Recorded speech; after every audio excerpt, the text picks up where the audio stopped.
now going back, combing through records of how people have been paid, how much people have been paid. In some cases, how much people have already been paid, and he has the right, apparently conferred him by Congress, he said in a news story this week, to go back and seize anything he deems too much pay.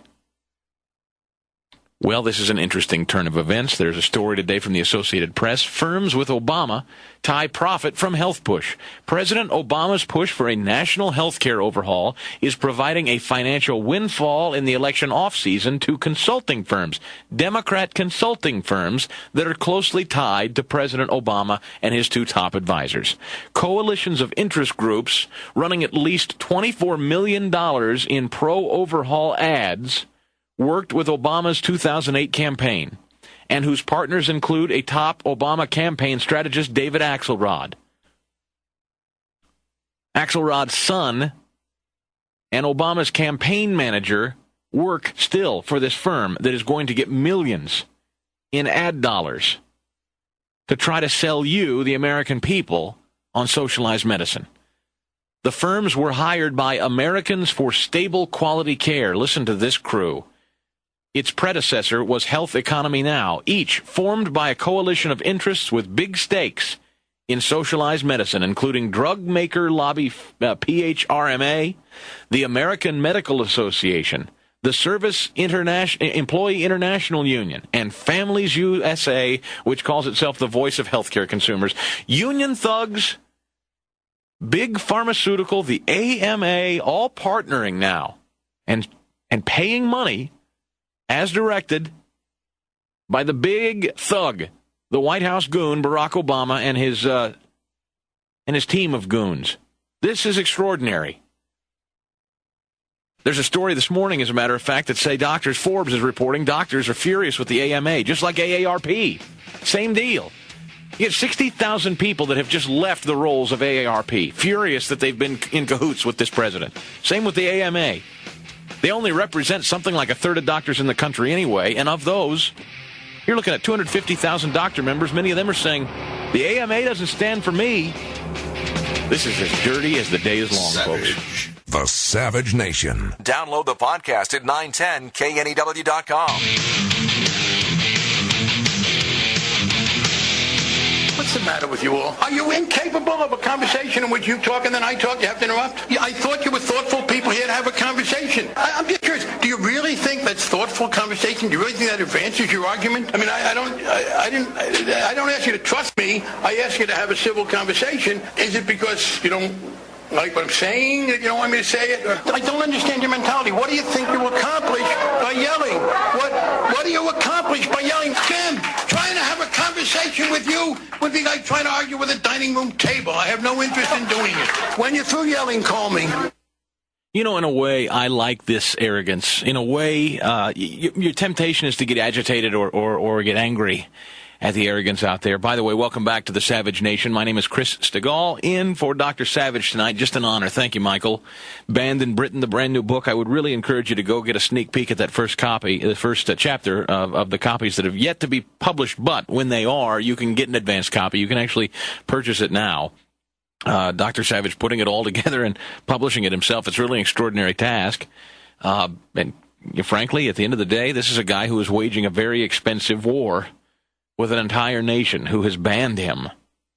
And it is a fight that he is leading, not just in Great Britain, but here in the United States, because it is coming. It is certainly coming in the talk radio industry.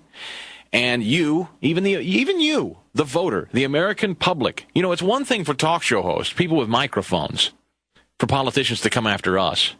But it really is quite another when you take good time out of your busy day, not because you've been asked to go, not because a talk show host told you to go, not because some organization agitated you to go.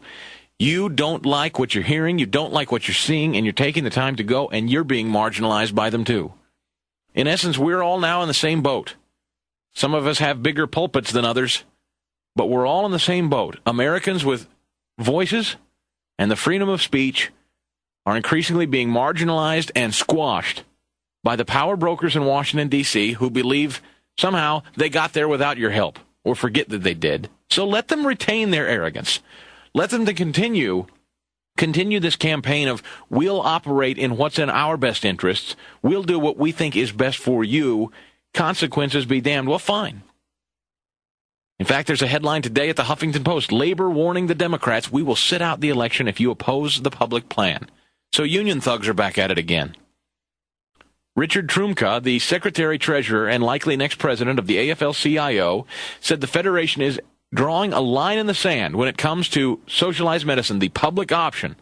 Lawmakers who don't support the provision, he said, shouldn't take anything for granted.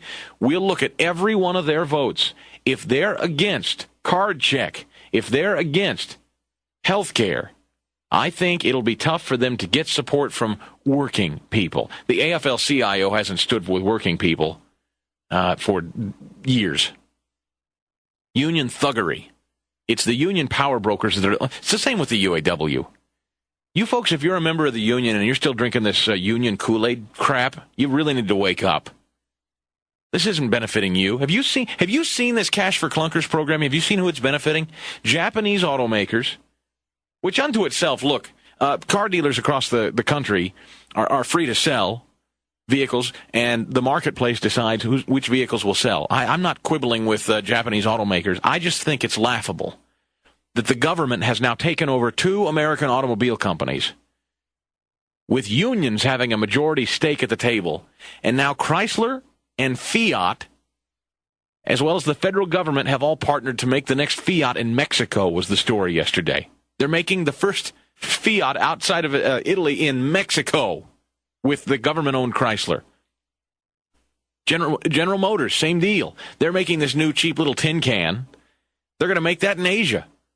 And then Japanese cars are benefiting from Cash for Clunkers. So you union folks, particularly UAW folks, if you thought that this administration and all these deals and government involvement was somehow going to save your hide, forget it. It gives the power players, the Richard Trumkas of the world, it gives them a powerful, bloated seat at the table, but not you. Your jobs are still very much in jeopardy. All right, 800-449-8255, the phone number, 800-449-8255. Let's go to Springfield, Massachusetts. David. I'm Chris, in for Dr. Savage tonight on the Savage Nation. Hello. Hi, Chris. I have a comment regarding the recording of a politician saying he'd vote against his own constituents. Right. I heard a couple times this morning, I just heard it now a little while ago on the show. To me, it's not, I don't think he's saying benefit them. He would vote for it even against their will if it would benefit them. It sounds to me like he's saying if it would benefit him, in other words, the president. I've heard it a couple times, and you guys got better recording stuff than I do there, but that's what it sounds like he's saying to me. He would vote against them if it would benefit him, in other words, Obama. Well, let's listen, David. It's clip 7, guys. This is Representative Eric Massa of New York saying he will adamantly vote against the interest of his district. What I have here summarized in front of me, I will vote adamantly against the interest of the district if I think what we are doing or I am doing will help. I'll vote against their option, or I'll vote against their opinion, he says, if I believe it will help them. Let's listen. If my town hall meetings turn into the same media frenzies and ridiculousness, because every time that happens, we lose. We lose another 3 million people in America who see that happening and negate it. Change the narrative. Every time that occurs, then I will vote adamantly against the pressure your room. We should be pressuring the I will vote adamantly against the interests of my district if I actually think what I'm doing is going to help. I will vote against their opinion if I actually believe it will help them.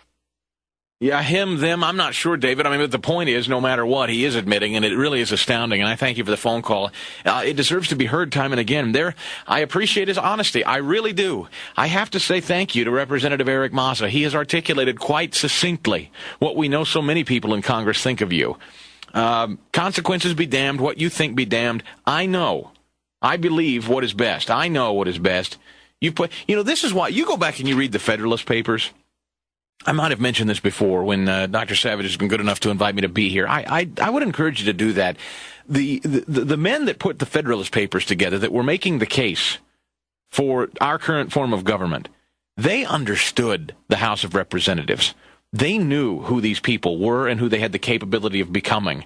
They knew Nancy Pelosi well before Nancy Pelosi ever surfaced. They knew who the House of Representatives could become.